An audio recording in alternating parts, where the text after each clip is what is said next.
Algebra 10.2, this is part 2. So in part 1, you really learned how to do all of this. So I'm going to encourage you right now to actually pause the video and really try this whole page and maybe even through number 28 on the next page by yourself. And then you can just fast forward through my video until you get to number 29 on the next page. That part is definitely new. You'll want to watch the video on that.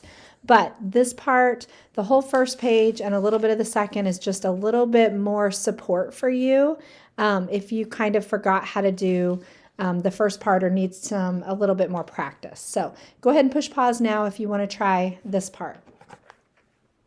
If you are not ready to try this part on your own, I will go kind of quickly, but I'm going to take you through it. 18, the square root of 18 would be the square root of 9 and 2, because 9 has a square root of 3. 3 would come out and 2 would stay in the radical. So 3 root 2. Number 2, we've got 50. The square root of 50 is the same thing as the square root of 25 times 2. And the square root of 25 is 5, so that's going to come out as the square root. And 2 is going to stay inside. Excuse me. Number 3, the square root of 28 is made up of 4, which is a perfect square, times 7. So the perfect square root of 4 is 2, which means 2 comes out and 7 stays inside. 108 has a perfect square multiplied to get it, and it is 36. 36 and 3, I believe. Use your calculator if you're not sure.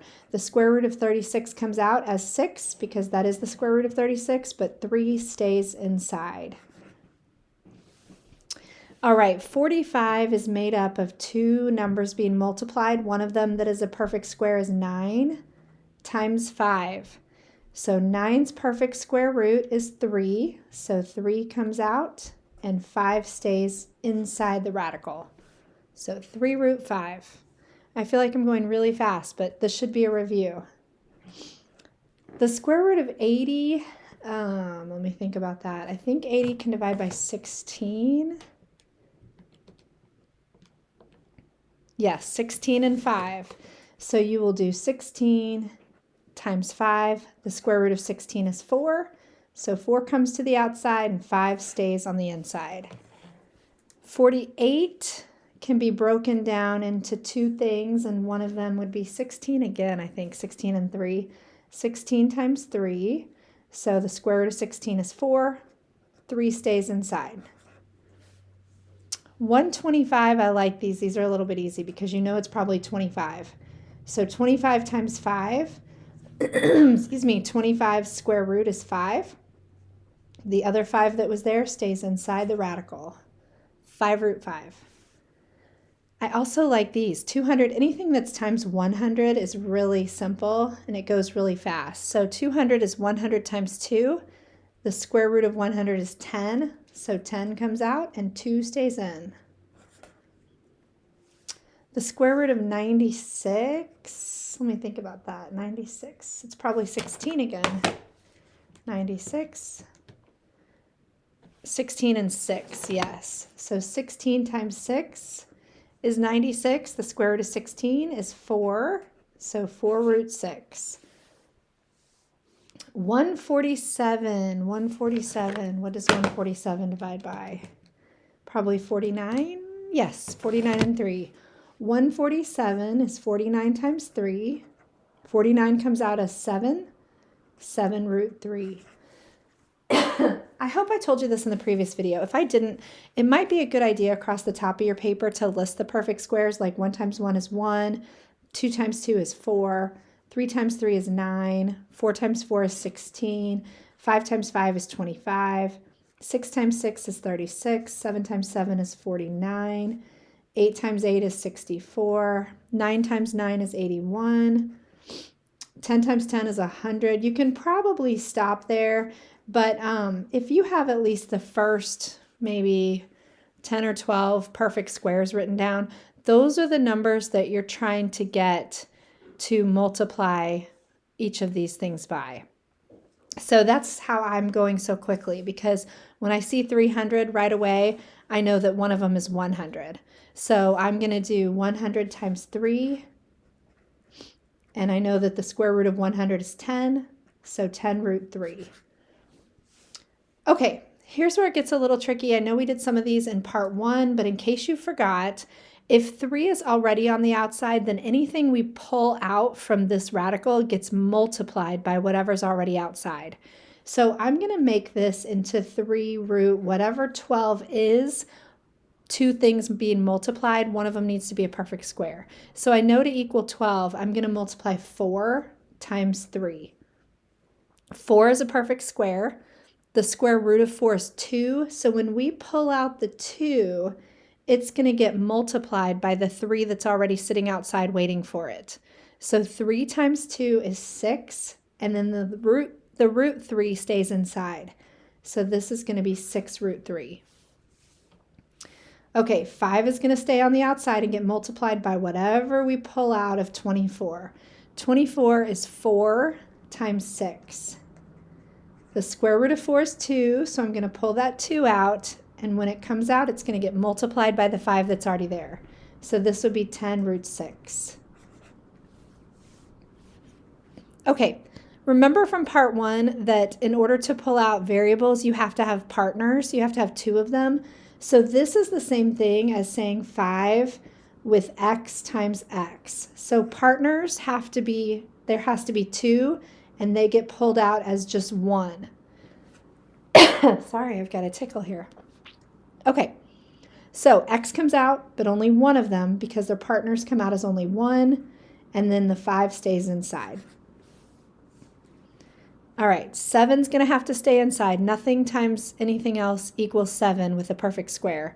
But there are partners A, so A, 2 of them can come out as 1A, and the 7 is going to stay in. 3 is going to stay in, but look, we have now 4 Y's. So we have 2 sets of partners. So we have a 3 and we have 4 Y's. So every two Y's can come out of the radical as 1. So if we pull out both, that's going to mean we've pulled out 2 Y's, and then the 3 stays inside the radical. 10, nothing times anything else is 10 that includes a perfect square. Obviously 2 times 5 is 10, but neither one of those are perfect squares. So 10 is going to stay inside, but look at this. We have 3 sets of partners to make x to the 6th. So we're going to pull out 3 x's and leave in the 10.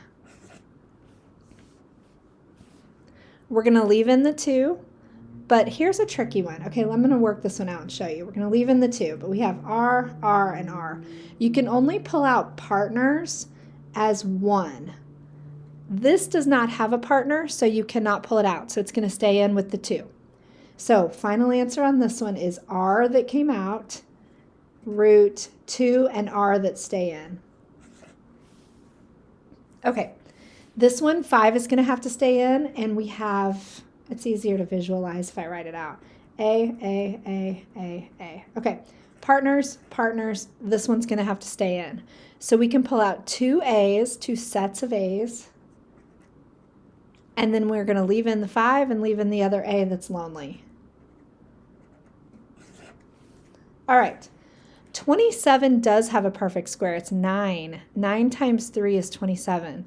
So this is going to look like 9 times 3, and then there's B and B. So the 9 is going to come out as a 3. The partner B's are going to come out as 1B, and then the root 3 is going to have to stay behind, stay in. 98, oh gosh, let me think about this. 98 is probably like 49. Oops, 98, does it divide by 49? Twice. Okay, 49 and 2. So 49 times 2 times m times m times m times m. All right, 49 is going to come out as a 7. 1 partner group, 2 partner groups, so we're going to pull out 2 m's. And then you've got a root 2 that has to stay in. All right. getting down to it. Here we go. Square root of 24 is 4 and 6. And then you've got x to the 4th, and I'm not going to write them all out. By now you should be able to know that that's going to come out as 2 partner sets. So the 4 pops out as a 2. We've got 2 partner sets of x's, and then the root 6 is going to stay root 6.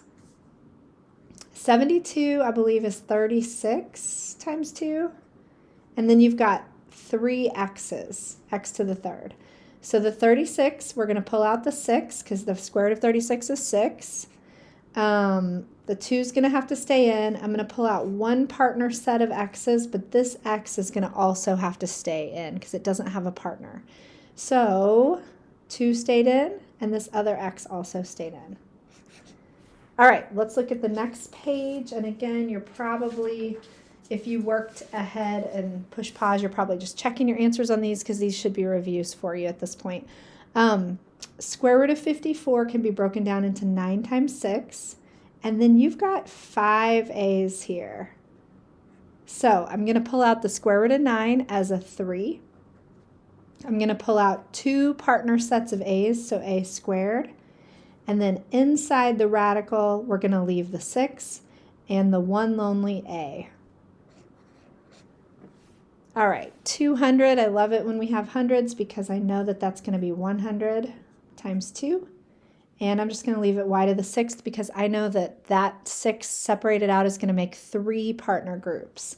So this is going to be 10, 3 y's, and then the 2 is going to leave, we're going to leave it inside the radical. All right, x to the 3rd, y squared. So out of x to the 3rd, x, and then y squared, you can pull out 1 x partner group and 1 y, but then there's going to be a lonely x that has to stay inside. So x and y get to come out, and the only other one that stays in is x. All right, 2 a's, both of those partners get pulled out as only 1 a. 2 sets of b's can be pulled out, but 1 b is going to be lonely and stay inside. Okay. Here's kind of what's new. So if you are fast forwarding this video and you're just starting it at number 29, this is something you definitely need to know. If you have a fraction inside a radical, it's the same thing as writing it separated out into this over this. So you're going to learn here in a minute that you can't have a radical on the denominator on the bottom. If you think you're done and you circle this and you have a radical on the denominator on the bottom, then your answer is wrong. So in this particular case, it doesn't matter because you're not going to end up with a radical on top or bottom because the square root of 4 is 2 and the square root of 25 is 5.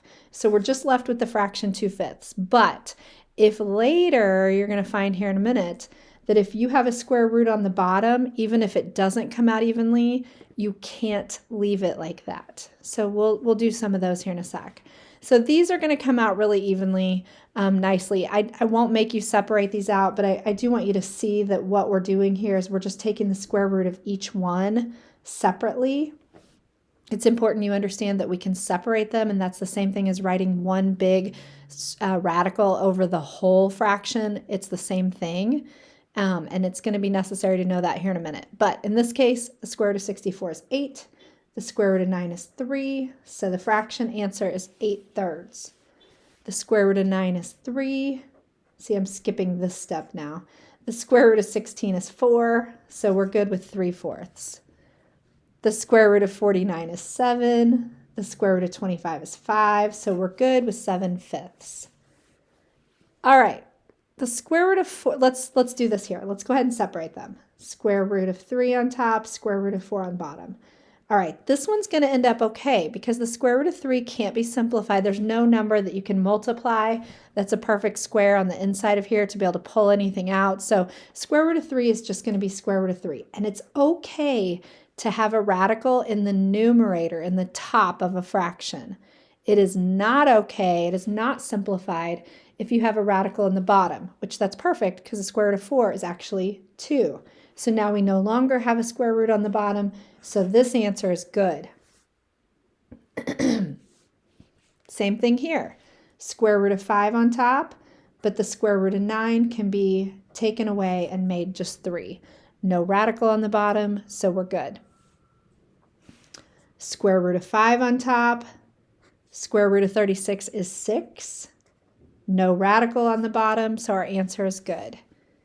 Square root of 10 on the top. Nothing can be multiplied times anything else that are perfect squares to make 10, so that one's good. Square root of 49 is 7. So this answer is good because there's also not a radical on the bottom. Okay, I hope I foreshadowed enough with this stuff to be able to talk you through how we're going to do the bottom ones. All right, let's separate this out. The square root of 8a squared on top, the square root of 25 on the bottom. There is a set of numbers, 2 numbers that could be multiplied that would equal 8, and one of them is a perfect square. That would be a 4 times 2. Plus we have 2 partner groups of a's that can also be pulled out. On the bottom, I'm just going to go ahead and simplify it. The square root of 25 is just 5. Okay, so let's go ahead and pull out the things we can pull out from the top. The square root of 4 is, I'm kind of out of space here. The square root of 4 is 2. Partner groups of a's can also come out as one set. Square root of 2 is going to have to stay inside. And then that whole thing is over 5.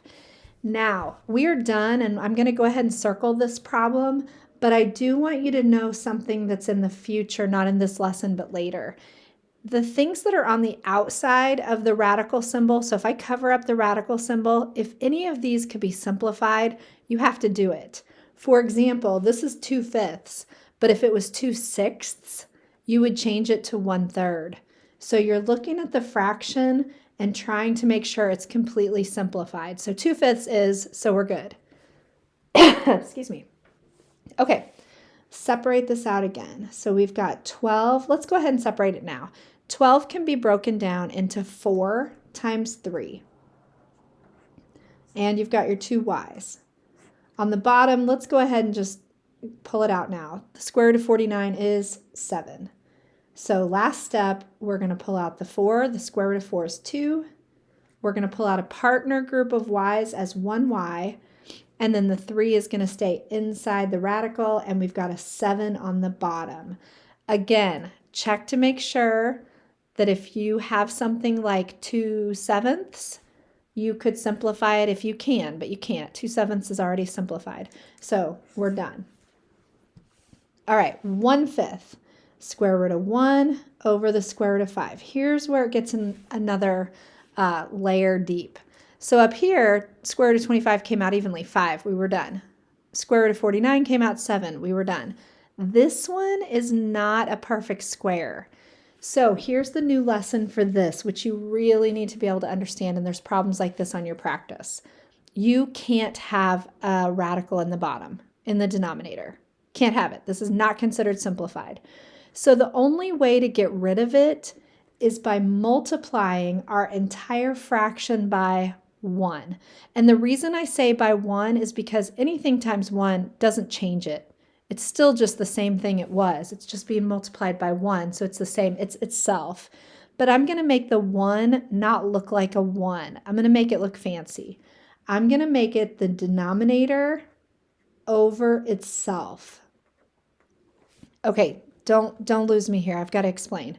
Any number over itself is 1. Okay, let me remind you. 3 over 3, 1. -7 over -7, 1. Any number over itself equals 1. So I just happen to do this. And the reason I'm choosing this as my representation of 1, you could choose anything, is because if you choose the same one that was already on the denominator, it's going to help us, I'm going to use a fancy term here, it's going to help us rationalize the denominator better. So let's see what I mean by that. When you have a fraction and you're multiplying, you can just pretend like the line is big. You can just multiply the whole thing on the top and the whole thing on the bottom. So square root of 1 times square root of 5, 1 times 5 is 5. On the bottom, square root of 5 times square root of 5, 5 times 5 is 25. And look what just happened.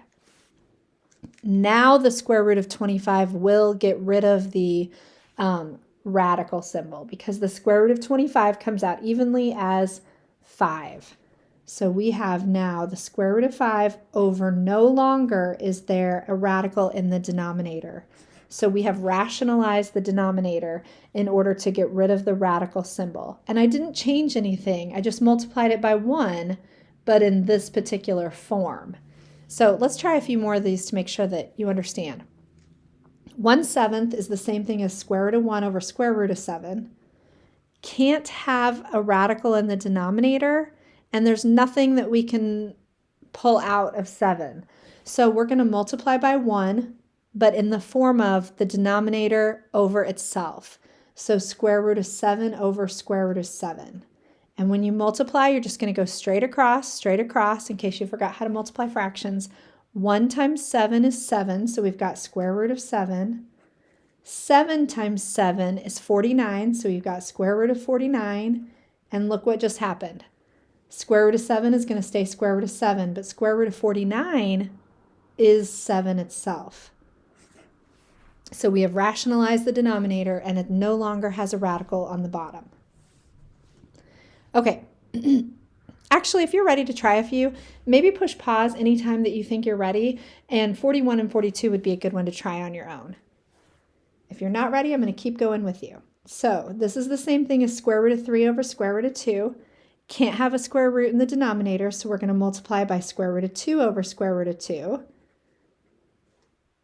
Straight across multiply. 3 times 2 is 6. Straight across multiply. 2 times 2 is 4. Square root of 6 over square root of 4 is 2. All right, 5/3, square root of 5/3 is square root of 5 over square root of 3. Can't have a denominator with a radical symbol, so we're going to multiply by 1 in the form of square root of 3 over square root of 3. 5 times 3 is 15. 3 times 3 is 9. And we know that the square root of 9 is 3. So square root of 15 over 3. You might have also noticed a pattern, and you also might have been like, I don't need to write all this out. I know if it's square root of 3 times square root of 3, it's just going to be 3. I know if it's square root of 7 times square root of 7, it's just going to be 7. And so if you have figured out that pattern, that's awesome. All right. Trying to make it a little harder by adding a variable, but it's not harder. It's the same thing. So we have square root of 3a over square root of 5. Still can't have a radical in the denominator, so I'm going to multiply by square root of 5 over square root of 5. So times square root of 5 over square root of 5. Multiply straight across. 3a times 5 is 15a. Square root of 5 times square root of 5 is square root of 25, which the square root of 25 is just 5. I've got some weird shadows going on my computer here. Sorry. Let's see if I can fix it. Okay. 2x over 7. That is the same thing as square root of 2x over square root of 7. We're going to multiply by square root of 7 over square root of 7. Squish those all together. When you multiply, 2x times 7 is 14x over square root of 7 times square root of 7 is square root of 49, which is just 7. All right. Number 45. I'm going to go ahead and skip this step and know that they're separated out, and I'm going to go ahead and do just square root of 3 over square root of 3 being multiplied. 2x squared times 3 is 6x squared. Okay, we got a little issue with that. Square root of 3 times square root of 3 is the square root of 9. I'll go ahead and write it for now because I know I'm going to have to do one more step anyway, because partner groups of x's could be pulled out. Nothing times anything else that's a perfect square would equal 6. So we're going to leave 6 inside the radical, but x squareds could be pulled out as 1x. So we're going to pull an x out front here and leave the 6 inside over the square root of 9, which is 3. All right, almost done here. I'm going to multiply by square root of 2 over square root of 2. 5m squared times 2 is square root of 10 m squared over the square root of 2 times the square root of 2 is the square root of 4. I'm going to change that here in just a sec. I'm trying to get rid of my shadows here. Okay, on the top, our partner group of m's can come out. So we're going to pull out the m and leave the 10 inside. Square root of 4 is 2. Okay, number 47, I'm going to multiply by square root of 7 over square root of 7. That would equal 8 times 7, what is that, 56? 56. Square root of 56s to the third. Okay, we've got some issues with both of these. But let's go ahead and write square root of 7 times square root of 7 is square root of 49. Or if you want to skip this step and just call it 7, that's fine. The square root of 56 does have a perfect square in it that we can separate out. I am trying to think that it's probably 4. 56 divides by 4, I bet. 56 divides by 4. And it's 14. So 4 and 14. So we are going to separate this out into 4 times 14. And then you've got your 3 s's. Over square root of 49 is 7. So 4's square root is going to be able to come out. And 2 partners of s's can come out also. But the 14 is going to stay in, the s is going to stay in, and the 7 is going to stay on bottom. So the square root of 4 is 2. 1 partner group of s's gets pulled out. Inside the radical on the numerator, we're going to leave the 14 and the lonely s. And then on the bottom is 7. Now we're done, but I do want to bring your attention to the thing that I was telling you earlier. If 2/7 would have simplified, we would have to do it. Like if this was 2/8, we would have needed to change it to 1/4, to a 1 here and a 4 here. And technically, if it was a 1 here, you could leave it invisible. Okay, last question is a good one to go ahead and push pause and try it on your own, doing all the steps we've done today. If you're not quite ready, I'm going to do it with you. Or if you're just checking, multiply by root times 5 over root times 5. 12 times 5 is 60. Hope that's right. I think so. Square root of 60, and we've got x to the third. Over square root of 5 times square root of 5, which is square root of 25. Okay. 60 definitely breaks down into 2 numbers being multiplied, one of them being a perfect square. I want to say 4. 60 divides by 4. 4 and 15. So 4 times 15. 4 times 15 times x times x times x over the square root of 25 is 5. So this 4 is going to pop out as a 2 because the square root of 4 is 2. 1 partner group of x's can be pulled out as just x. But then inside the radical, we're going to leave the 15 and the lonely x. On the bottom, we're going to leave the 5. And you guys got lucky. You didn't have to simplify this either. But that's what you need to do last step is make sure that both things on the outside of the radical are simplified.